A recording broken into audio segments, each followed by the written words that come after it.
Welcome to the Courtside Conversation, hosted by Todd, T-Luv, Davis, featuring Coach Spoon of Westside High School. Yeah, we was wild out because you would still jump off the floor and you can dunk and everything. But yeah, it was 39-inch vertical. Okay. This guy named Johnny the Pier, we called him Cash Money. It's like, hey, look at Shed, man. Shed just looks like a spoon. And so all the varsity guys were like, spoon, spoon. So, and it's stuff. Yeah. I'm a grinder. I work hard. I come to work here about at 7 and I go home like every day, 7:30, between 7:30 and 9 o'clock, every day. I don't do this just to do it. Teachers and coaches, we're difference makers. We change people's lives. Yeah. So he said, I want you to come meet me and see our facilities, and I'll take you and your fiance to wherever you want to go to eat. So we were like, really? He's like, yeah, wherever you want to go. And we told him, hey, let's go to Burger King. Burger King. So he's like, because we fresh out of college, we went eating lunch. I'll show it to you. I'm silent thing.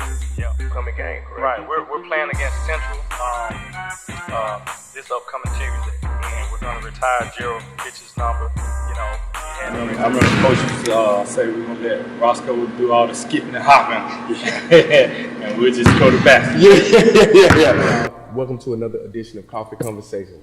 Tonight, as you can see, I got on my Westside jacket. Yes, that's right. We're celebrating 20 years. And what better way to celebrate the commemorative 20 years than hanging out with the legendary Coach Cedric Risper, a.k.a. Coach Spoon. What's up, Coach Hey, Spoon? what's going on, Todd? What's going on, man? Hey, man, this means a lot to me, man, to come in this gym again after 20 years. I'm still young, though, and Coach still young, too, man. So a lot of memories, man. A lot of memories. Yeah. A lot of memories, man. Wow, man. 20 years. We're here. For those that don't know, Westside, Macon. We opened the doors in '97, and I was fortunate enough to be one of the first graduating class in '99. Varsity athletic, played ball here, and Coach Spoon, that was your first year too, correct? 98. So, 98, right. Yeah, man. So we're just gonna chop it up, man, and just talk about some good times.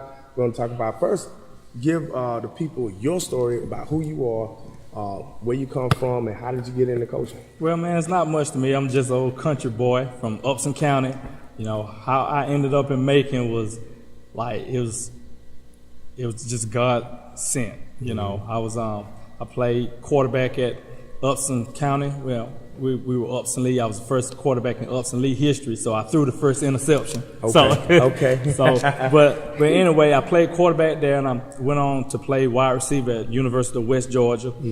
Had a successful career there, and got a call in my dorm room from the legendary Robert Davis. Okay. And I had maybe 12 job offers coming out of college. I had an offer to go back home and to coach, and opportunity to come to Macon at Southeast. Which is now closed, but Robert Davis called me in my dorm room, and I said, Coach, I'm there. So I ended up being the wide receiver coach here. I got hired in 1998. I was 23 years old. Man, I was so young then. So young. Now I got all these grades and stuff. But I think I got a couple poking out. You getting up there.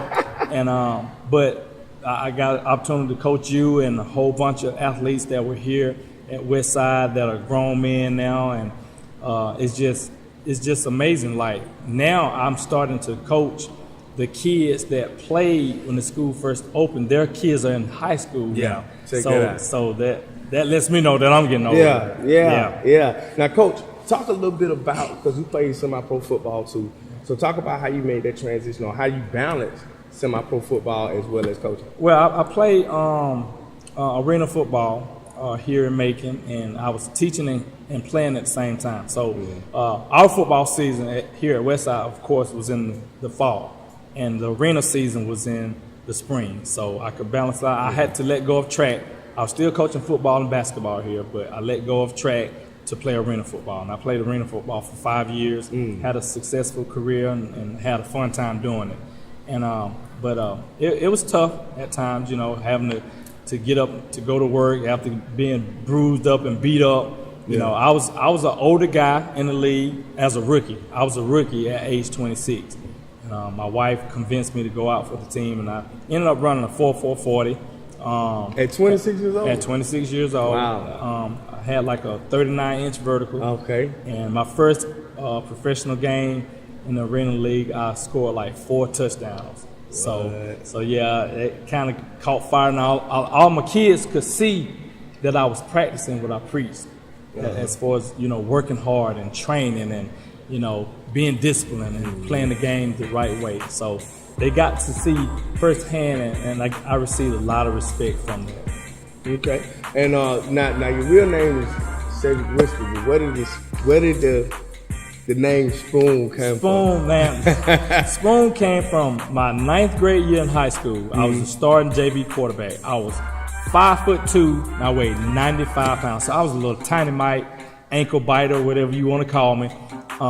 But I had a cannon arm. I could throw the ball pretty good to be so small. So back then, we didn't have low-profile shoulder pads, like the smaller shoulder pads. They were big. So I had skinny legs, like I still do, and I had big shoulder pads and a big helmet. So it was in the shape of Spoon. So our first JV game, when I come out of the locker room, all the varsity guys were there watching the JV game, and this guy named Johnny Napier, we called him Cash Money. He's like, hey, look at Shed, man. Shed looks like a spoon. And so all the varsity guys were like, Spoon, Spoon. Yeah. So, and it stuck. Yeah. Okay. Yeah. That is. So, because when we got introduced to you as Coach Spoon. Right. So we always thought that was your name. Right. So, yeah, so you got the call from Coach Davis, and I know that was like, wow, because Coach Davis, man, Coach Robert Davis, coming from Warner Robins High School. If you know anything about Middle Georgia football, Coach Davis' name rings bell and as the top coach, like, of all time. So how did that feeling, cause that he called me, you know what I'm saying? It was a referral, or it wasn't just like. Right. My high school coach and Coach Davis are best friends. Mm-hmm. So my high school coach told Coach Davis about me. Coach Davis called my college coach, and my college coach gave me a good recommendation. And Coach called me. He said, I want you to come meet me and see our facilities, and I'll take you and your fiance to wherever you want to go to eat. So we were like, really? He's like, yeah, wherever you want to go. And we told him, hey, let's go to Burger King. Burger King. So he's like, of course, we fresh out of college. We weren't eating long. No Applebee's. No Applebee's. We couldn't afford it, man. Yeah. Because he said he would take y'all out. Right. So we came here and we went to Eisenhower and ate at Burger King on the hill up at Eisenhower. And he asked, was I really interested? I said, Coach, I'm here. Matter of fact, I was trying to get here so fast, I got a speeding ticket on that day. Check that out. I didn't care. I just wanted to coach with Robert Davis. Right. So he hired me, and I was like a sponge. I just went on the staff. I was learning so much, like how to run a program, how to interact with people, how to be humble, when you're winning, and you're how to talk to parents the right way, how to talk to players the right way. I just learned a lot under a living legend, and I still, to this day, I call them and I honor them. And, we have a locker down there in the coach's locker room, like it's RD's locker. It's Robert Davis, and I told Coach Davis, as long as I'm the coach, that locker will always be here. So we still have his shoes in there, his straw hats, his name tag. It's like a shrine. Yeah, it's like a shrine. That's awesome. That's awesome. Coach, let's talk a little bit let's fast forward a little bit, because we, like I say, from that moment of getting the call from legendary coach Robert Davis to meeting 15 guys, you know what I'm saying, that were in this gym right here, and we called ourselves the Westside boys basketball team, man. Right. How was that, man, seeing us guys, man? We were just some skinny kids, you know what I'm saying?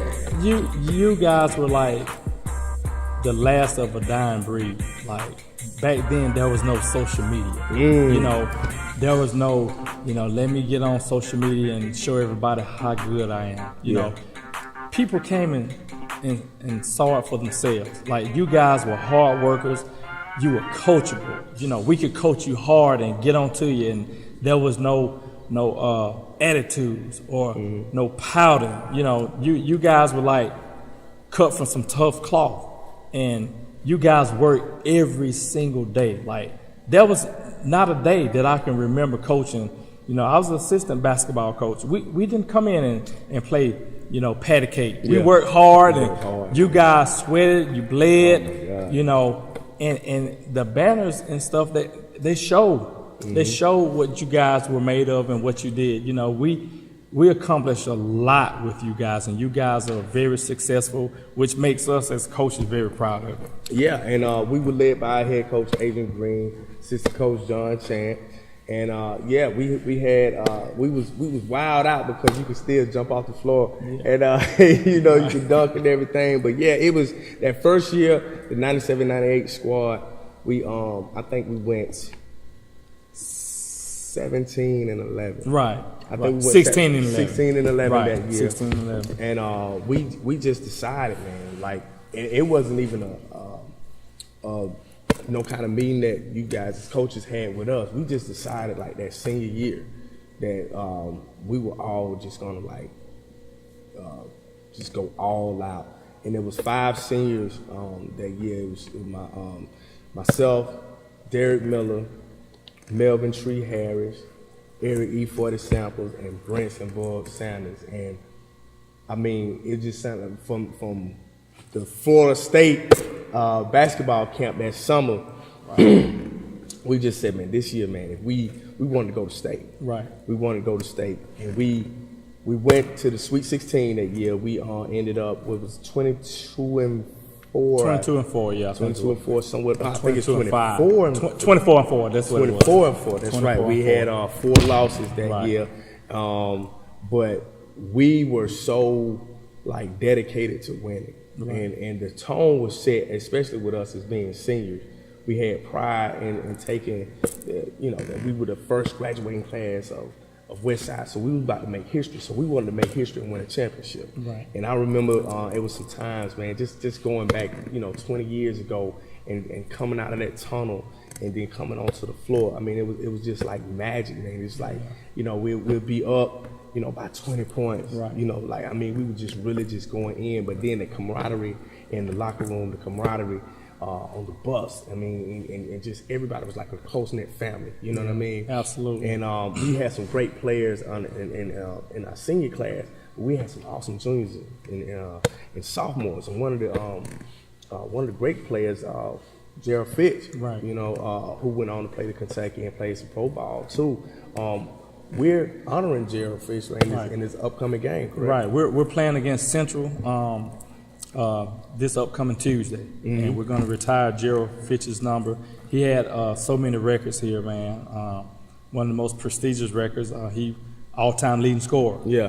Which held like 19 years before Kayvon Moore just came and broke it last year. And, you know, he had the record with most points in the game. He scored 50 points in the game. Kayvon just broke that last year. I think he scored like 53, 55, something like that. So, yeah, you know, Gerald, you know, he went on to play at Kentucky under Tubby Smith and played with the Miami Heat and played in 26 countries in 12 years. Check that out. Yeah, so Gerald Fitch was a globe drop. He was that dude now. Yeah. And you know, you guys, you paved the way for people like Gerald. Though. You guys started it, set the tone of how to work, the work ethic, grinding every day.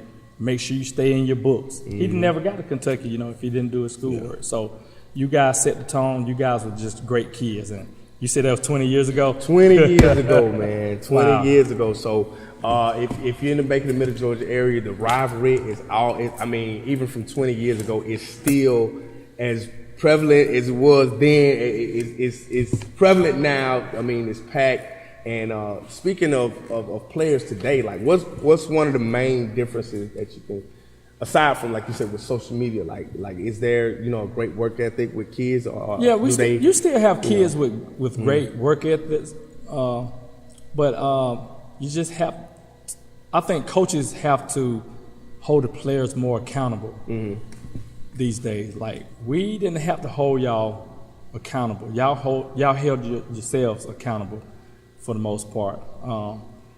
I think defense, playing defense, Gerald talked to our players the other day about being a two-way player. So all you guys, you basketball players out there listening to me now, be a two-way player.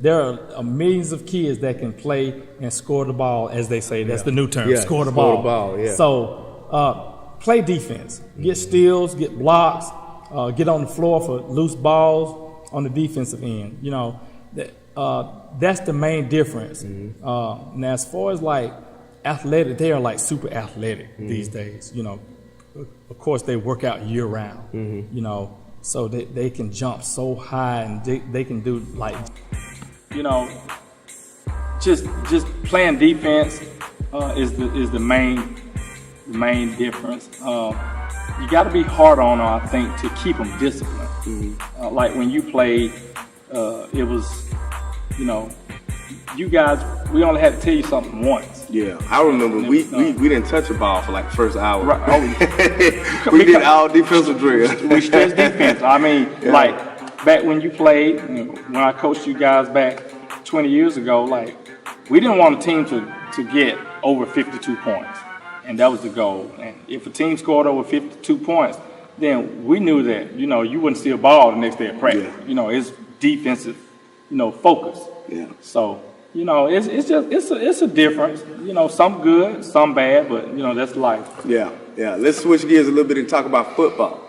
The Westside Seminoles this year, we came up a little short, but with all said and done, I think we had a fantastic year. Yeah. And one of the key components in Westside football this year was Lil Spoon. Yeah, that's my dude, man. He's been a Seminole. Lil Scooter. Yeah, he's been a Seminole since he came out of the womb. He is, you know, he bleeds going to go. You know, I've had opportunities to go, you know, to other places and coach, but my kids, they convinced me. And honestly, my kids convinced me that stay here. Yeah, and you know, he's a senior now. It's hard to believe he's a senior. He's got like 13 offers. He has a 3.7 GPA. Okay. Scored like 1140 on the SAT. So he's got some good choices, and hopefully he'll go representing Seminoles wherever he goes. Now, he's a junior? Yeah, he's scheduled junior. Scheduled junior. All right, scheduled Spoon Junior. We'll be looking out for him. Is there any other like players that are coming out that we should have a look out for on the football field? Yeah, well, we have Shannon Smith, who played wide receiver here. Okay. He just finished his career at West Georgia. Okay. He's got a shot to play in the NFL. Okay. We have Mr. Sanford, who plays at Murray State. Okay. And he has an opportunity. We call him Black. But he has an opportunity to go play in the NFL this year also. Okay. And both of them are going to graduate with degrees, and I'm just so happy for them. Okay. The future knows. Yep, future knows. Marquez Sanford and Shannon Smith. Okay. And we also have one at Georgia Tech. Yeah. Shannon Smith's brother, Steve Dolphins. Okay. At Georgia Tech. Okay. He's a 6'5" receiver. Yeah. So he's making a lot of noise. Yeah. So he's, you know, they just had a coaching change, and I think they're going to throw the ball a little bit more, which will help him a lot. Okay. Yeah. Like I say, looking at the future, we got some juniors and sophomores coming up in the rankings. One in particular, Jalen Parker, is a phenomenal athlete, and Jalen Barton. Right. And so the future looks bright for Westside. Yeah, it looks good. Like, we got a lot of Jalen, and don't forget Jalen. We call him Hollywood. Okay. Yeah, but we got like 5 Jalens on the team. Really? Yeah. Really? So we're happy. Jalen Kennedy. Okay. That's Hollywood. Okay. Yeah. He's a phenomenal athlete. Got some phone calls about him today. Okay. He's a cornerback. He plays receivers. One of the fastest guys on the team. Has one of the highest GPAs on the team. So he's sitting at like a 3.8. And the valedictorian for this upcoming season. This year, class of 2019 is a football player. Okay. William Hung. Okay. He's 4.0. He's got a lot of acceptance letters from a lot of schools, so he'll do big things. Okay. So you hear that, young athletes out there. It pays to do your work. It pays. Hey, listen, I tell them, smart is the new cool right now. So if you're at home, you're watching Coffee Conversations, always remember you're listening to the legend himself. All right, be a two-way player and work hard in the book. So, Coach Spoon, looking forward. What's the plan? What we got going on? Well, give me some good news. I've been here a long time, so I've coached a lot of kids, and this place is like, this is part of my life. Yeah. Like, Westside is like a part of my life, my family. I love the kids here. I love the administration here. I love working with my coaches here. You know, I've seen a lot of people come and go, and I'm one of the last of the Mohicans. Yeah, you don't see that much often, you know, being Right. in it as long as you have been. Right. So, to any, you know, that 7th, that 8th grader, or just some people that just might be inspired by just coming from, you know, Upson County, I know you still got a lot of family and friends down there that look up to you. And because, matter of fact, you were just honored for the Hall of Fame, correct? Yeah, I just got inducted into the Upson County Sports Hall of Fame back in last February. Okay. And I was you know, very humbled by that. Mm-hmm. You know, that means a lot to me. People don't realize, you know, I'm a grinder. Yeah. I work hard. You know, I come to work. I'm here at 7, and I go home like every day, 7:30, between 7:30 and 9 o'clock every day. Mm-hmm. So, you know, and I love kids. I love what I do. Yeah. You know, I don't do this just to do it. You know, teachers and coaches, we're difference makers. We change people's lives. Yeah. So I always used to say, I may not remember what my mom and dad might say to the point, but I remember what my coaches. Right. Coaches just have that kind of impact on people, because, you know, I can still remember coaches like my high school coaches, like David Stevenson, you know, Tommy Purdue, Charlie Fisher, like the list goes on, like Robert Davis, like so many coaches that have influenced my life, you know. So kids out there, listen to your teachers, listen to your coaches. Check that out. All right, so we're going to do some parting shots, and like I say, the big game is coming up, Central versus Westside. That'll be Tuesday right here at Westside. Coach, give us some parting shots. As it's coffee conversations. It's more so like court conversations tonight, because we're doing it a little different. We on the half court right here at Westside. So, Coach, give us some parting shots before we get out of here. Well, I want to say this. When we play Central on Tuesday night, we're going to have what's called a silent team. Okay, silent team. For the girls game and boys game. So, you know, when we're playing the game, when we score, you know, we're just going to be silent until we hit 10 points. And we want the gym to erupt. That's something new that we're trying this year, and the kids want to do it, and I think it'll be fun. So when we make a basket, 10. yeah. So well, you got to get the 10 points though before you can make any noise. We got to get 10. Westside has to score 10 points. Wow. So when we score a point, we just want hands up and spirit fingers. Okay. Yeah. Okay. And when we get to the 10th point, that's when we make this. Right. All right. So for everybody out there, it's been truly an honor to be here, and thank you for accepting my phone call and doing this interview.